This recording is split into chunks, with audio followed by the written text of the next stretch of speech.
Hello friends, dosa crispy crunchy எப்படி வரணுன்றதுக்காக நான் ஒரு டிப்ஸ் சிம்பிள் டிப்ஸ் நான் சொல்ல போகிறேன்.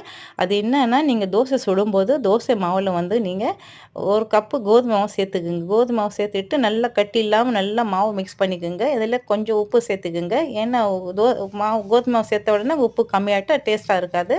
அதனால கொஞ்சம் உப்பு சேர்த்துக்குங்க. உப்பு சேர்த்துட்டு தோசை நல்லா நைஸாக நல்லா சுத்த விட்டுங்க. அதில வந்து நீங்க கடலை எண்ணெய் சேர்த்துங்க.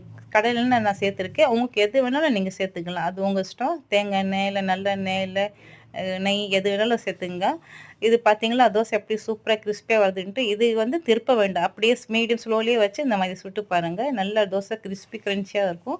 இது ரொம்ப டேஸ்ட்டா இருக்கும். அப்படியே கூட நீங்க சாப்பிட்டுருவீங்க. அந்த மாரி டேஸ்ட்டா இருக்கும். இது பிள்ளைங்களுக்கும் ரொம்ப பிடிக்கும். இந்த மாரி நீங்க செஞ்சு பாருங்க. என் சேனல் பிடிச்சிருந்துச்சுன்னா லைக் பண்ணுங்க, ஷேர் பண்ணுங்க, சப்ஸ்கிரைப் பண்ணுங்க. இதுக்கு சைட் டிஷ் வந்து நீங்க எது வேணாலும் சேர்த்துக்கலாம். சாம்பார், சட்னி, தக்காளி சட்னி, மசாலா, உருளைக்கிழங்கு மசாலா எது வேணாலும் சேர்த்துங்க. பாருங்க எப்படி சூப்பரா வந்திருக்கு தோசை. இந்த மாரி நீங்க கண்டிப்பா செஞ்சு பாருங்க. ரொம்ப பிடிக்கும். பிடிச்சிருந்ததுன்னா லைக் பண்ணுங்க சேனல். Thank you.